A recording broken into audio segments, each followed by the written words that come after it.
Olá, assombrados! Eu sou a Ana Paula e vou contar 3 relatos de Maledite para vocês neste Maledite Night. Eu espero que esteja tudo bem. Já vou pedindo para você deixar o like no vídeo se gosta dos relatos, se gosta de Maledite, se gosta do canal, já deixa o seu like. E se por acaso ainda não for inscrito, se inscreva, ok?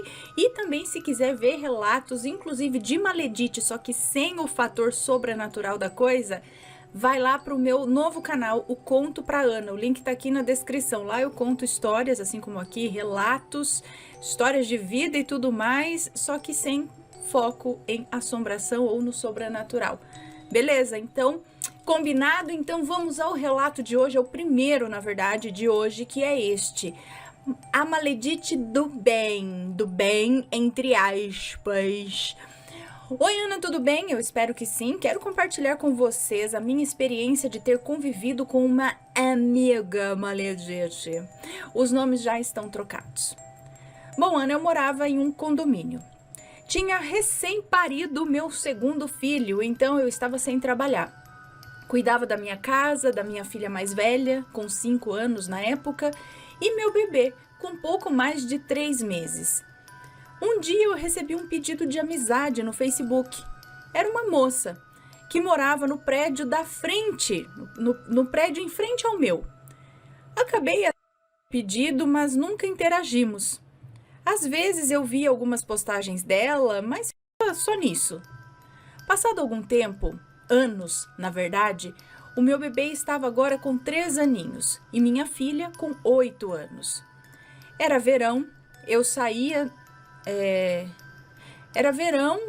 do serviço, buscava as crianças na escola e ficávamos no parquinho do condomínio, brincando, andando de bicicleta. Ficavam algumas mães junto comigo e nós ficávamos lá olhando as crianças e conversando. Um dia eu estava de folga e busquei as crianças um pouco antes do horário de sempre. E claro, fomos para o parquinho. Mas não tinha ninguém, pois estava cedo ainda, né? E eu tava lá olhando as minhas crianças brincarem quando escuto um "Oi!" E era ela, a vizinha do Facebook, a Maledite. Ana, eu sou educada, eu converso normalmente com todo mundo, mas eu sou muito reservada também. Eu demoro muito para fazer amizade, eu sempre fui assim. A Maledite começou a puxar um assunto atrás do outro e nós ficamos conversando. E não sei por qual motivo, razão ou circunstância, eu falei que estava querendo trocar de serviço. Eu dei a corda, né, Ana? Aí ela falou que conhecia fulano e ciclano, que não sei o que ela ia me ajudar e blá, mas até aí tudo bem. Papo vai, papo vem. E começou o assunto de reforma. Eu, mais uma vez, comentei que estava querendo... Deixa eu só fechar um negócio aqui. Comentei que estava querendo redecorar o quarto das crianças. E a Maledite se ofereceu para ajudar, porque ela sabia pintar, reformou o apartamento dela e da fulana e da ciclana. E nessa hora um sentimento começou a me incomodar. Sabe quando a pessoa parece querer arrumar algum jeito de se aproximar? De querer ajudar, de se enfiar na sua vida? Meu sexto sentido estava levantando todos os alertas possíveis. E essa foi a primeira vez que eu decidi não escutar. Ela realmente me passou o número de uma pessoa para quem ela já tinha trabalhado e eu liguei e consegui a vaga do trabalho, né? É isso? Do serviço, beleza. E eu realmente, eu liguei e consegui a vaga, mas foi só isso. Ela não me apresentou, não me indicou, eu nem sequer falei o nome dela, nem na entrevista e nem depois, já trabalhando lá. Tá, começamos a conversar bastante, por mensagem e tal, e ela começou a aparecer em casa, assim, do nada. Sem avisar, sem nada. Ai, Ana, eu odeio ser pega de surpresa por visitas. Eu trabalhava fora, eu tinha criança para cuidar, eu tinha comida para fazer, tinha marido para dar atenção, mas eu não conseguia falar nada. Tudo foi muito rápido. E um dia eu ali conversava com ela pela primeira vez Um dia eu conversava com ela pela primeira vez e no outro ela já estava socada em casa todo final de semana, com os filhos, com o marido, com o cachorro. Mesmo me incomodando um pouco, ainda assim era legal. Ainda assim era legal. Isso me incomodava um pouco, mas estava legal, tá ok, beleza. As crianças brincavam, nós ficávamos conversando, comendo alguma coisinha. Era bem tranquilo no começo. Logo eu comecei a reparar em algumas coisas que ela falava, sobre posts antigos meus, do carro que eu tinha. O marido dela disse que quando ela me viu com o carro, ela ficou enchendo o saco dele, queria que ele comprasse um igual ao meu, mas ele não tinha como, e foram brigas e mais brigas por conta disso. Dos móveis que eu tinha em casa, coisas que eu nem tinha mais quando eu a conheci, sabe? De quando eu a conheci, eu nem tinha mais. E falava muito por eu ser casada no papel, Ana. Sim, porque ela apenas morava junto com ele, mas não era casada. E o marido dela falava que ela ficava enchendo o saco dele porque ela queria casar, porque eu era casada. Que ela não era menos importante. Ana, umas coisas que não tinha nada a ver comigo, sabe? Tipo, deixa eu de fora, o problema é dos 6 aí, deixa eu de fora. Eu nem sabia que ela não era casada. Enfim, pra mim, se tá morando junto, tá casado, mas enfim. Nada pra ela tava bom, sabe?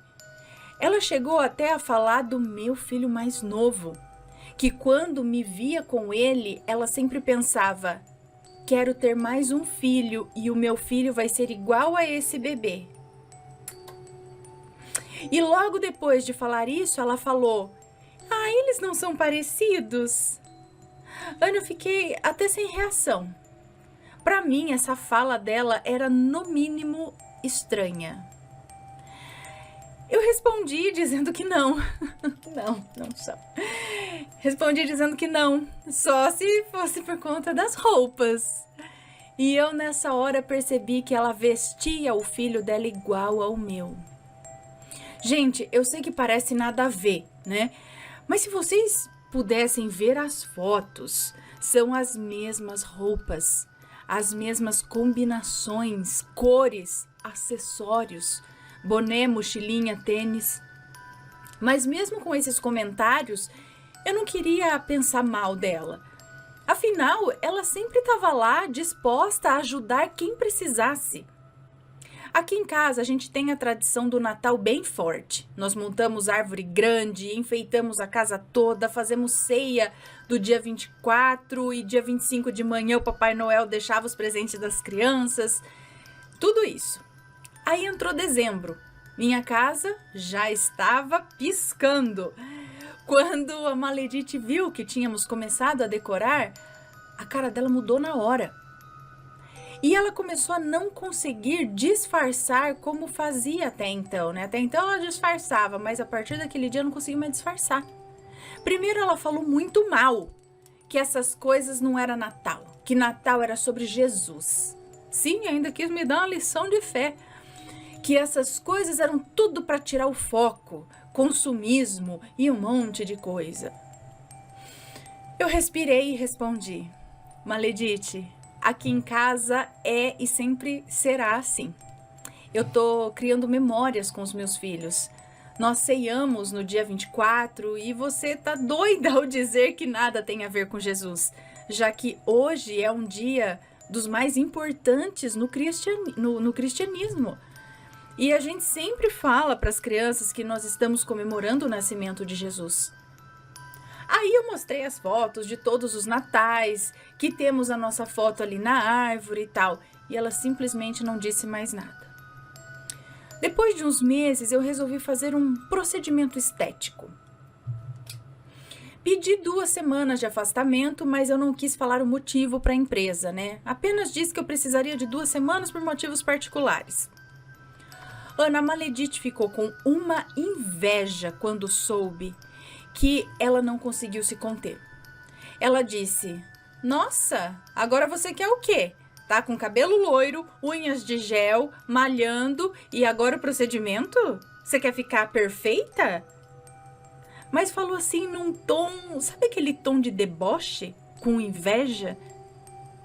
Com maldade? Eu apenas respondi sim e dei uma risada de poucos amigos. Sim, é isso. Como esperado, meu procedimento deu alguns problemas. Sim, gente, o olho gordo da Maledite é pior do que muito trabalho, viu? A Maledite me mandava mensagem todos os dias, me perguntando como eu estava, que ela queria ver e queria saber se eu voltaria na data, se eu voltaria na data para o trabalho. Gente, eu tava com muita dor. Eu tava com febre de mais de 39 graus e a Maledite me perguntando se eu ia trabalhar. Eu falava apenas o necessário, que eu tava com dor, mas eu não falava detalhes, pois ela, não satisfeita, apareceu lá em casa com uma canja. Menina, cuidado. Disse que era para eu melhorar logo, que tinha muitas vitaminas. Ana, na época eu ainda nem conhecia o canal. Eu não tinha o conhecimento de tantos relatos com comida que eu tenho hoje. Mas graças a Deus eu não comi. Eu não sei por quê, mas alguma coisa naquela canja me deixou enjoada só de olhar. E ela insistiu para eu comer, e muito, tá? Ela queria que eu comesse na hora, mas eu disse que eu tinha acabado de comer.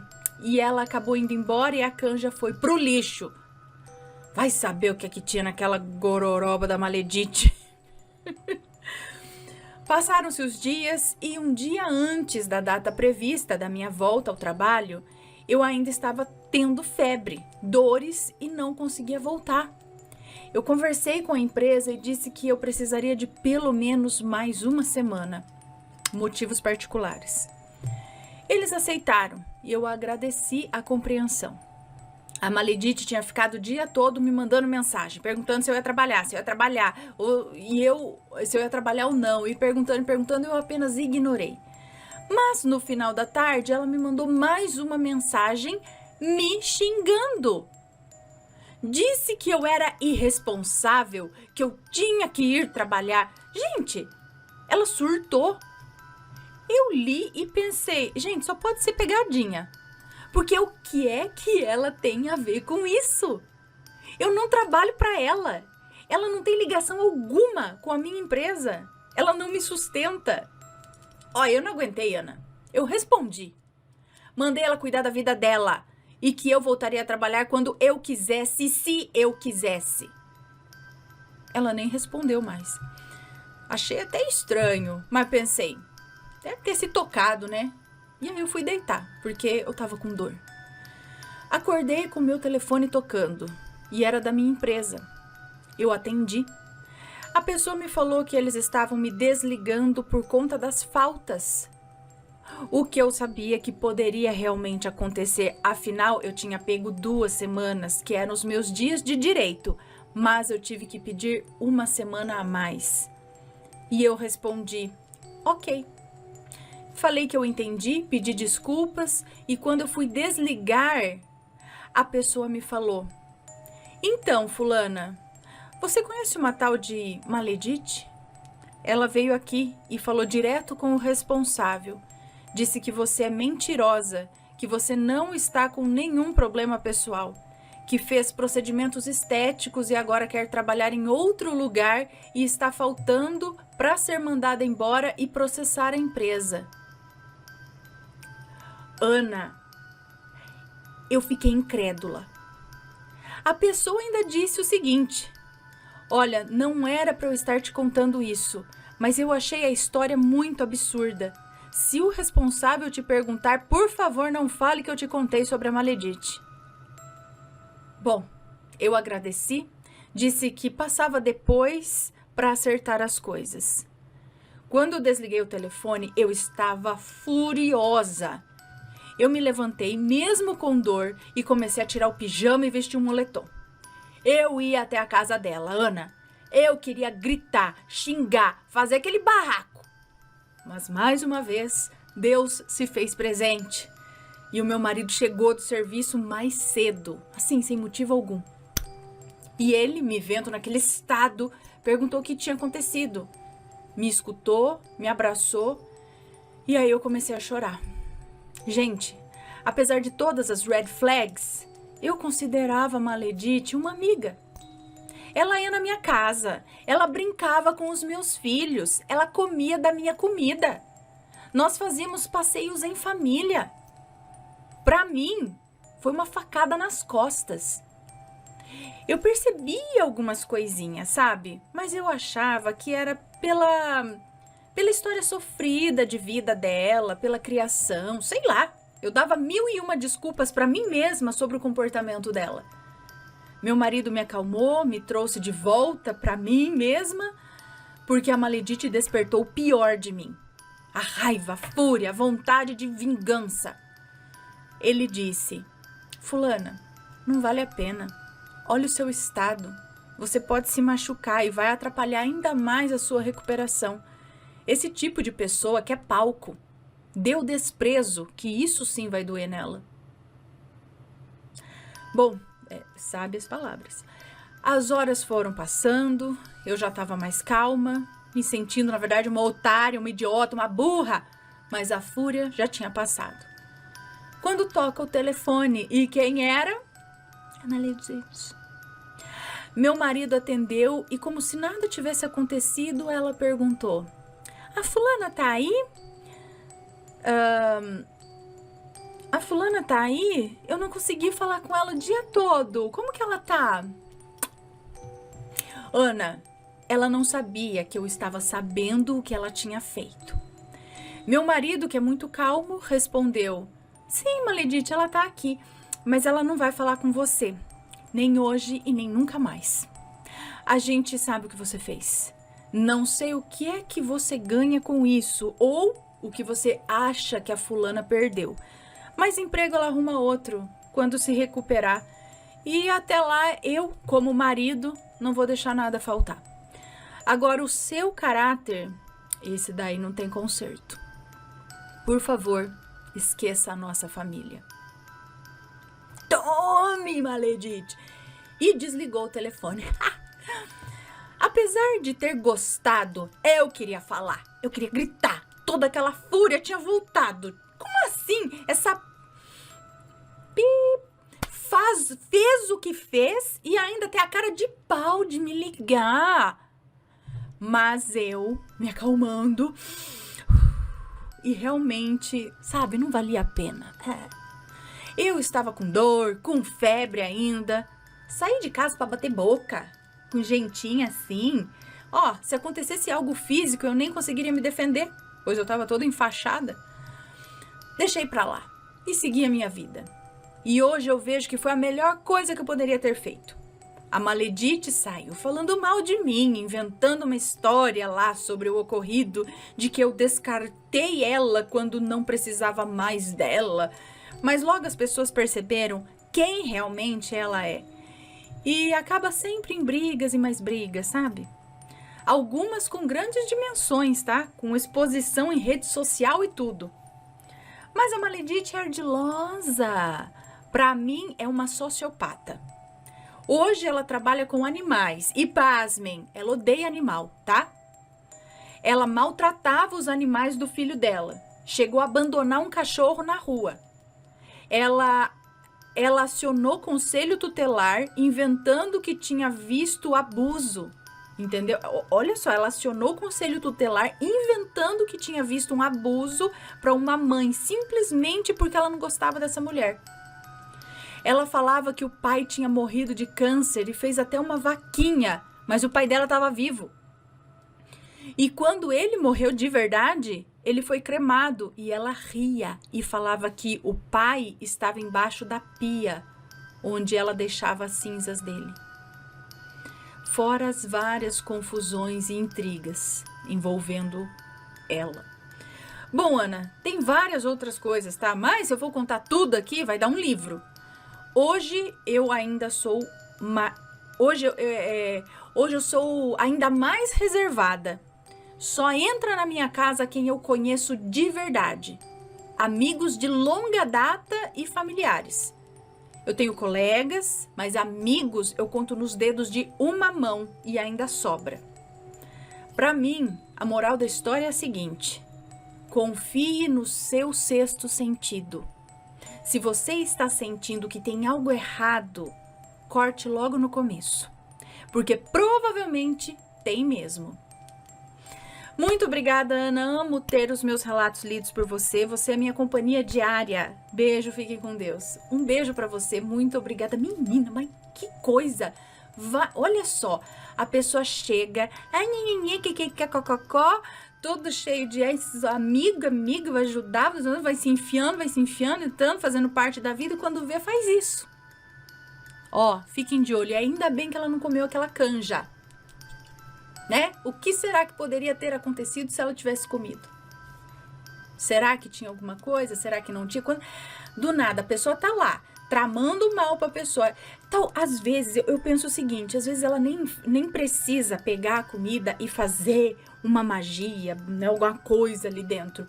Se ela tinha essa inveja da moça, se ela intencionava, no fundo, não coisas boas pra ela, no ato dela fazer a comida com esses pensamentos direcionados à moça, só por aí só ela já colocou coisa ali, entendeu? A intenção é tudo, tá? Então, a hora que se ela colocou aquilo na comida e deu pra moça, entendeu? Não precisava ter efeito lá, colocar, sei lá, acender vela, não sei o que lá, botar isso, aquilo, blá, blá, blá. Fazer a comida normal, intencionando, já ia dar ruim. Então, ela fez muito bem. E eu falo, gente, é uma coisa, uma proteção ali que, tipo, não coma. Ela enjoou até, talvez, por hiperestesia. Vai saber o que tinha ali também. A gente fala da intenção. E a galera que bota veneno? Não é? Então, ainda bem que isso, a gente tem muitos relatos aqui que comida dá ruim, e hoje em dia, com as redes sociais, a gente fica sabendo de um monte de coisa que a gente via antes aqui só nos relatos, e agora você vê aí nos Instagram, nos TikTok da vida, a galera comendo mesmo os venenos, né, da mão de maledites e maleditos. Então, o cuidado não é só com o espiritual, não, é com o físico mesmo, tá? E aí vem essas comidinhas, às vezes vem de parente, vem de amigo, não é? Vizinho. Geralmente é dos mais chegados, não é nem de desconhecido, não. Então, vamos ficar esperto. Vamos pro próximo. Até me perdi. Até eu fiquei com raiva da maledite agora. Tá cheio de gente doente. Doente aí, fazendo essas coisas aí. Próximo. Agora o maledito. O maledito embaixador do inferno que trabalhava comigo. Olha só, olha que beleza. Olá, Ana e Assombrados, eu queria contar um relato que aconteceu este ano de 2020, que aconteceu este ano de 2025. Ele se estende de janeiro até junho, pode ler tranquilamente, os nomes estão trocados. Essa história envolve um maledito e sobrenatural, e eu peço por favor... tá, beleza. Bom, eu comecei a trabalhar em uma empresa na minha cidade em fevereiro de 2025. Não era o emprego dos sonhos, mas eu não levantava cedo, era de segunda a sexta, quase R$1.000 de ticket alimentação e plano de saúde excelente. Como a empresa abriu na cidade esse ano, todos fizeram o exame admissional no mesmo dia e juntos. Nesse dia eu conheci ele, que seria o enviado de Satanás para tirar a minha paz. Olha, até rimou. Porém, eu gostei da cara dele. Estranho, né? Vou chamá-lo aqui de Samael. Nas primeiras semanas, eu e Samael nos demos super bem. Estávamos juntos sempre. Mas como ele era de um cargo maior, não muito maior, mas era maior, eu comecei a notar uma certa diferença e comecei a sentir um pezinho atrás com ele. Mas ainda assim, mesmo sentindo, né, mesmo tendo essa sensação estranha, conversava e estava perto dele. Até que eu escutei ele na sala dele, com outro colega me chamando de incompetente. Ele não viu que eu ouvi. E um detalhe, era sobre um caso que o erro nem tinha sido minha culpa. Mas como foi no meu computador que aconteceu, eu levei a culpa. Um erro bobo, nada demais também. Daquele dia em diante, eu vi que a minha intuição estava certa e aí eu cortei relações com ele, Nem oi eu dava mais. O dia 6 de junho, então, chegou. E nesse dia nós tivemos uma briga feia. Na verdade, um monólogo. Digo monólogo porque só ele falava. Eu fiquei de cabeça baixa. O que aconteceu para ter essa briga? Então, como ele era representante do RH da unidade para-regional, ele que cuidava do meu vale transporte e eu perguntei no aplicativo de mensagem da empresa. Perguntei sobre um possível erro. Sim, eu havia entendido errado e ele não tinha errado. Mas as falas que ele teve depois foram bem debochadas. Então eu disse para ele que não precisava falar daquele jeito, porque aquilo era assédio. Ele desceu da sala dele e foi discutir comigo. Como eu disse antes, eu não disse nada, tá? Afinal, temos que ficar de boca fechada para segurar o emprego, não é mesmo? Assim que ele acabou, ele foi na gerente reclamar de mim. Uns 5 minutos depois, eu fui na sala da gerente, eu acho, para entregar o celular corporativo. Escutei os dois conversando e uma representante do RH o orientando como proceder para me denunciar na ouvidoria. Então, no outro dia, eu fiz a minha denúncia também. Eu printei a tela das falas debochadas dele e como tinha uma câmera na frente da minha mesa, eu pedi para puxar as câmeras. 2 semanas se passaram e eu achei melhor, para um bom convívio, chamá-lo para conversar e deixar tudo de lado. Nossa, ele foi super legal. E eu até pensei, nossa, que pessoa evoluída. Até um sorriso de tá tudo bem ele demonstrava. Dava para ver que não era por educação. Ele demonstrava sim ser uma pessoa evoluída. Depois eu vi que isso tudo era manipulação. E aí nós ficamos amigos de novo. Bom, da minha parte, sim. E aí a resposta da ouvidoria chegou dizendo que não havia nenhum indício de assédio, de agressão ou de desrespeito por parte dele. Eu confesso que eu fiquei feliz, mesmo sabendo que sim, houve uma agressão verbal e comportamento desrespeitoso. Eu estava com medo de dar algum problema para ele e ele ser demitido, e aí eu ia ficar com peso na consciência. Dia 30 de junho, eu acordei de madrugada com a porta do meu quarto abrindo. E eu senti alguém deitado ao meu lado, na cama. Tava bem sonolento. É um moço? Agora é um moço, que não sei porque eu tava pensando que era uma moça, gente. É um moço. Eu estava bem sonolento e não consegui virar para olhar.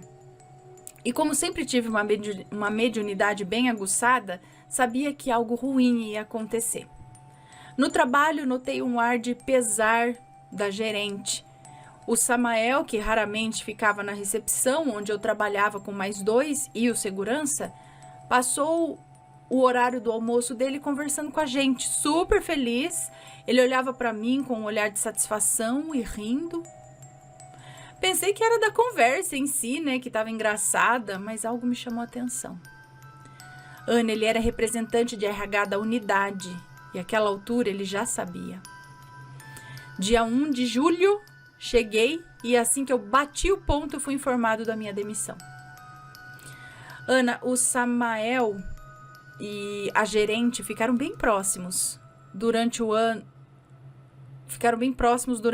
Eu acho. Na recepção eram 3 trabalhando, eu, a fulana e o Beltrano. Porém, só eu e a fulana que fazíamos o trabalho de fato. 49% dos clientes era eu que conseguia, 49% era a fulana e 2% era o Beltrano. Ele não fazia nada naquela recepção. Como só eu na empresa fui demitido. Ninguém na empresa foi demitido desde que abriu, entendeu? E estamos em novembro e é claro que eu fui demitido por denunciar o Samael para a ouvidoria. Depois eu descobri que o Samael e o diretor regional, o cargo máximo da empresa em território daqui, se seguiam no LinkedIn. Um curtia as postagens do outro e tal. Não só ele, mas vários líderes da empresa curtiam as postagens dele e tal. Será que aquilo que deitou na minha cama era toda a energia da situação materializada deitando na minha cama? Bom, obrigado por ler o meu relato longo, mas precisava dos detalhes para se fazer entender. E até mais. Um beijo para você, obrigada. Sim, acredito que de repente, talvez até ele, estando desapontado, bravo, assim, com você possa ter gerado isso, algo desse tipo, às vezes até inconscientemente, né? Não sei, porque é muita coincidência isso estar acontecendo e você ter essa presença deitando ao seu lado ali, não sei, né? Eita, Laia. Vamos então para o próximo relato e último de hoje. E último, que é este. Você é minha maior repulsa, mãe. Ixi. Oi, Ana e Assombrados. Aqui quem fala é Pérola. Bom, eu vim contar um pouco da minha história e tirar um pouco do peso que eu carrego, graças à maior maledite que já tive na minha vida. Todos os nomes foram trocados e os lugares que irei citar também foram trocados. Beleza. Bom, eu sempre tive uma relação difícil com a minha genitora. Ela vai dar o nome fictício aqui, tá. Sempre tive uma relação difícil com a minha genitora Aisha, não sei como que eu falo, Aisha. Ela sempre foi muito narcisista e cruel comigo. Hoje, com os meus 18 anos, eu sei tudo de ruim que ela já me fez e eu procuro terapia. Mas, Ana, sendo sincera, eu ainda a odeio muito e não a quero na minha vida. Minha mãe me teve no auge de seus 19 anos, se não me engano. Hoje ela tem 37 anos e continua a mesma coisa. Eu sempre me senti muito rejeitada por minha própria genitora.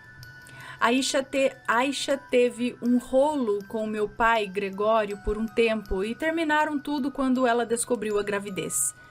Eu nasci pequena, 9 meses depois. Pequena, magra, pálida, assim como meu pai. E já começa a dar tudo errado aí.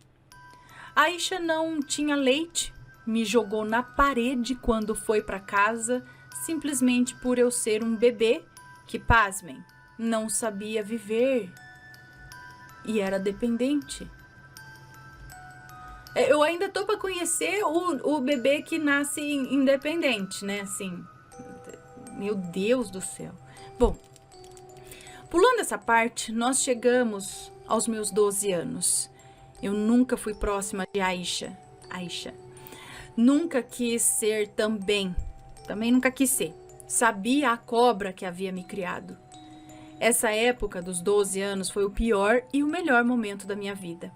E foi quando eu comecei a ter indícios de depressão. Com 13 anos fui diagnosticada e apenas me conformei. Escutar uma mulher que me deu a vida, que era para eu acabar com a minha vida mesmo, foi a pior coisa que eu escutei em toda a minha vida. Dali pra frente foi só pra trás, Ana. Cheguei aos meus 18 anos e foi uma coisa muito estranha, sabe? Pois com 13 eu achava que eu não chegaria aos 18. E depois de 2 meses, Ana, eu resolvi fugir de casa. Minha genitora me dizendo que eu nem poderia mais trabalhar foi o ápice. E no... não sei se foi cortado o relato aqui. E no... não sei o que. Sei lá, acho que ela disse o seguinte: aproveite hoje, pois será seu último dia. Você gosta de se fazer de boazinha e eu vou cortar as suas asas quando você chegar em casa. Você é tão boa que nem seu pai te quer. Acho que foi a mãe dela que disse isso. Mesmo dia que tudo isso... Eu acho que deve ter dado alguma coisa aqui no relato. Ela deve ter dito assim, ó. Foi o ápice. E no mesmo dia que ela disse tudo isso, eu fingi que eu iria para a escola e fui embora, sem olhar para trás. A única coisa que eu fiz foi mandar um texto, que foi o seguinte: não fui para a escola. Estou na casa da minha avó. Me permiti vir para cá, já que nunca nos demos bem. E diferente do que você pensa, eu não te odeio. Mas eu concordo que aí não é e nunca foi o meu lugar. E só tô te avisando para você não se preocupar, se é que você se preocuparia, né? Ou se é que você se preocupa. Bom, Ana, eu não esperei muito. Meus familiares sabiam. Meu tio já perguntava por mim, dizendo que a Aisha me procurava querendo suas coisas. A chave de casa e o celular que ela apenas deu entrada, tá? O celular que ela apenas deu entrada e eu paguei todo o resto. Meu tio mais novo, irmão do meu pai, Arthur, a enfrentou, me defendendo e a mandando embora quando ela chegou meia-noite na casa da minha avó paterna. Aí ela foi embora, me bloqueou e no dia seguinte doou as minhas roupas. Meu tio iria usar o meu celular como troca para as minhas roupas, pois eu levei pouca coisa e tudo meu ficou lá. E ela doou tudo, até os meus colares. Meu pai me deu essa notícia e ao invés de ficar brava, eu tive pena, sabe? Fiquei triste. Os próximos dias foram tranquilos e hoje eu posso dizer que eu tô tranquila. Minha ansiedade é quase nula, estou me cuidando e me preservando. Conheci um rapaz e estou feliz, muito feliz, Ana. Esse relato foi curto, pois eu evitei muitos detalhes para não virar um proibidão. Mas logo eu volto com mais relatos de amor, de dor e sobrenaturais também. Agradeço pela escuta e pelo tempo, bebam água, se cuidem e se preservem também. Cuidado com em quem vocês confiam. E olhem embaixo da cama quando forem dormir, tá? Um beijo em todos e nas crianças, Ana. Um beijo pra você, obrigada. Ai, eu ia embaixo da cama. Eita, ainda bem que minha cama não tem embaixo. É, né? Uma coisa boa não tem embaixo da cama. Não tem olhar embaixo. Bom, e é isso. Você está bem, está com ansiedade quase nula, porque você se afastou daquilo que te trazia ansiedade, né? Infelizmente é isso. Se ela é uma pessoa narcisista, não tem o que fazer. É se afastar. É mãe, é parente, não sei o que lá. Infelizmente é se afastar. Porque se ficar perto, não tem jeito. Quem vai afundar é você. É horrível, né, isso? É uma situação muito triste. Mas acontece mais do que a gente imagina. Essas são as mães maledites, geralmente narcisistas. Bom, você tem alguma história parecida? Já teve aí algum caso com maledite ou maledito? Envie o seu relato pra gente. Se for comentar, que seja sempre com respeito, por favor. Espero que tenham gostado. Um grande beijo e a gente se vê num próximo relato. Fui! Tchau, tchau!